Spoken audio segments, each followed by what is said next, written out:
Mungkin ada anggapan kalau mau kerja sama, maka kamu perlu mencari orang yang klik dengan kamu. Tapi tidak selamanya begitu. Mungkin saja kamu bisa menciptakan kerjasama yang luar biasa dengan orang yang bertolak belakang dengan kamu. Karena tidak selamanya yang sama itu menyatu. Bisa saja yang bertolak belakang justru menarik satu sama lain. Halo semuanya, nama saya Michael. Selamat datang di channel saya, Sikutu Buku. Kali ini saya akan bahas buku The Genius of Opposites karya Jennifer B. Kahnweiler. Buku ini membahas bagaimana introvert dan ekstrovert bersatu untuk mencapai hasil memuaskan bersama. Sebelum kita mulai, buat kalian yang mau support channel ini agar terus berkarya, caranya gampang banget. Kalian cukup klik subscribe dan nyalakan loncengnya. Dukungan kalian membantu banget supaya kita bisa rutin posting dan bersama-sama belajar di channel ini. Ada sebuah ungkapan kalau segala sesuatu yang bertolak belakang itu justru bisa menarik satu sama lain. Kutub utara dan kutub selatan misalnya. Steve Jobs dan Steve Wozniak merupakan salah satu contoh bagaimana kerjasama introvert-extrovert bisa menghasilkan sebuah inovasi yang luar biasa dan bahkan bisa mengubah dunia. Tapi kerjasama ini tentu saja tidak mudah. Perlu usaha kedua belah pihak untuk menyatukan dua hal yang saling bertolak belakang. Kuncinya adalah berhenti fokus pada apa yang berbeda, tapi fokus pada hal yang menyatukan mereka untuk bergerak bersama. Saya merangkumnya menjadi 3 hal penting dari buku ini. Pertama, introvert dan ekstrovert. Apakah kamu pernah dengar soal manusia dikategorikan menjadi introvert atau ekstrovert? Tapi, apakah kamu bisa secara akurat mendefinisikan apa sih yang membedakan keduanya? Ternyata, berlawanan dengan pandangan umum, ini bukan hanya soal apakah seorang ingin sendiri atau senang berada di dekat orang lain. Tapi lebih kepada bagaimana mereka mengisi kembali energi mereka. Sebagai contoh, jika setelah pulang dari pesta, kamu merasa perlu untuk menghabiskan waktu sendiri, kamu mungkin merupakan seorang introvert. Tapi jika kamu datang ke pesta yang sama, tapi kamu merasa begitu bersemangat dan penuh energi, merasa kalau kesenangan itu tidak ingin berhenti, mungkin kamu adalah seorang ekstrovert. Sederhananya, seorang introvert mengisi energi dari dalam dirinya sendiri, sedangkan seorang ekstrovert mengisi energinya dari interaksi dengan orang lain. Karena perbedaan yang mendasar, tidak jarang ekstrovert dan introvert tidak selalu akur. Banyak kesalahpahaman muncul. Seorang introvert merasa kalau orang yang ekstrovert sebagai orang yang sering kali mencari hubungan yang dangkal dan berusaha menjadi pusat perhatian.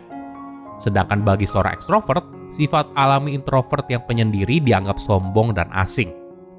Mungkin ada anggapan kalau menyatukan orang introvert dan ekstrovert itu seperti menyatukan air dengan minyak. Sangat sulit untuk menyatu, tapi tetap bisa, asalkan kamu tahu caranya bagaimana. Mungkin mereka disatukan oleh sebuah tujuan jangka panjang yang jelas. Steve Jobs dan Steve Wozniak misalnya. Mereka disatukan oleh sebuah tujuan jangka panjang untuk mempopulerkan penggunaan komputer bagi masyarakat luas. Tujuan besar ini yang membuat mereka bertahan di tengah perbedaan kepribadian yang ada di antara mereka. Introvert butuh waktu dan ruang untuk memproses pikiran mereka. Bahkan dalam pembicaraan santai, mereka memperhatikan komentar orang lain dengan sungguh-sungguh.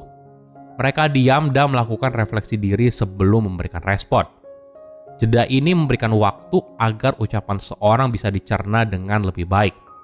Sebaliknya, ekstrovert mungkin saja tidak punya ide yang utuh, tapi membentuk ide tersebut sembari bicara. Inilah yang kadang membuat introvert kewalahan dan merasa kalau seorang ekstrovert pelin-pelan ketika mereka mengutarakan ide baru yang berbeda. Kedua, metode ABCDE. Mungkin kamu pernah bertanya-tanya, kenapa sih dia nggak ngerti dengan apa yang saya omongin? Kenapa sih susah banget ngomong sama dia? Tentunya orang yang berbeda punya sudut pandang yang berbeda. Ada tips menarik bagaimana kalian bisa bekerja sama dengan orang yang berbeda. Ini dikenal dengan metode ABCDE. Mungkin kita akan bahas satu persatu ya. A. Accept your difference. Menerima perbedaan yang ada. Kombinasi introvert dan ekstrovert bisa bekerja maksimal dan sangat produktif apabila mereka berdua menerima satu sama lain kalau mereka punya cara yang berbeda dalam berbicara dan bekerja. Tapi ada komitmen yang membuat mereka harus bekerja sama untuk mencapai hal besar. Inilah indahnya kolaborasi. Kamu perlu memahami dan menghargai kekuatan dan kelemahan anggota tim untuk bisa berkontribusi maksimal. B. Battle and challenge each other. Daripada sibuk menghindari konflik, kamu harus mencoba menggunakan perbedaan sebagai perspektif untuk melawan pemikiran konvensional dan asumsi. Benturan ini biasanya akan mempertajam pikiranmu dan membantu kamu menciptakan argumen yang lebih persuasif. Jadi, ketika ada orang yang berbeda pendapat, jangan buru-buru kesal. Mungkin saja ini merupakan kesempatan untuk bertumbuh. Ketiga, cast your roles and share the credit. Nah, di tahap ini, kalian sudah saling memahami posisi satu sama lain, mana kekurangan dan kelebihan masing-masing orang. Jadi, fokuslah pada kekuatan masing-masing pihak dan maju bersama.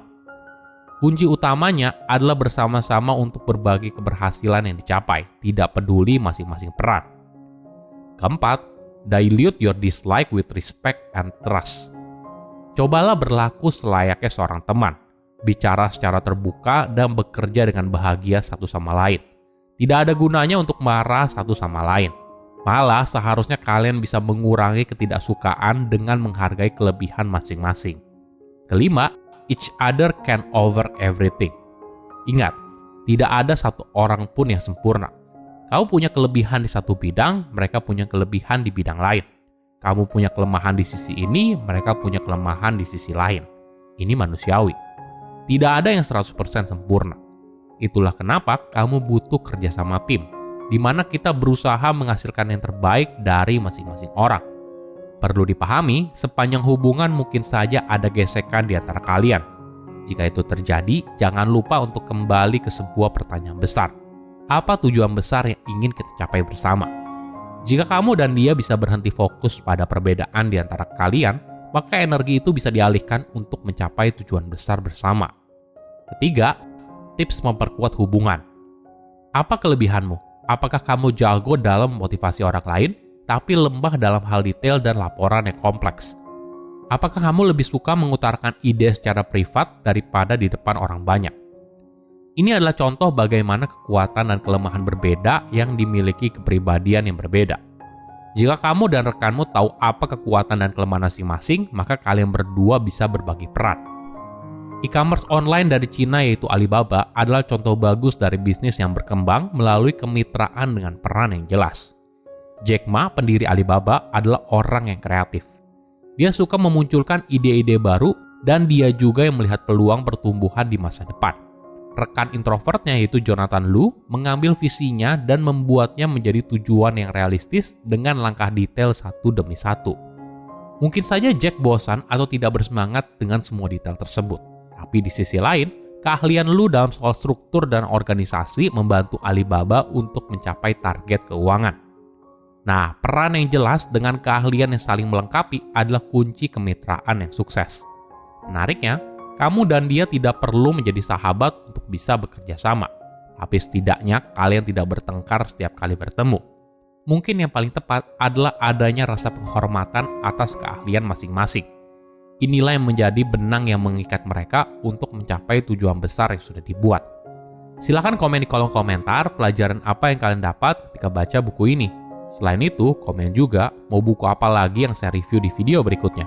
Saya undur diri, jangan lupa subscribe channel YouTube Sikutu Buku. Bye-bye.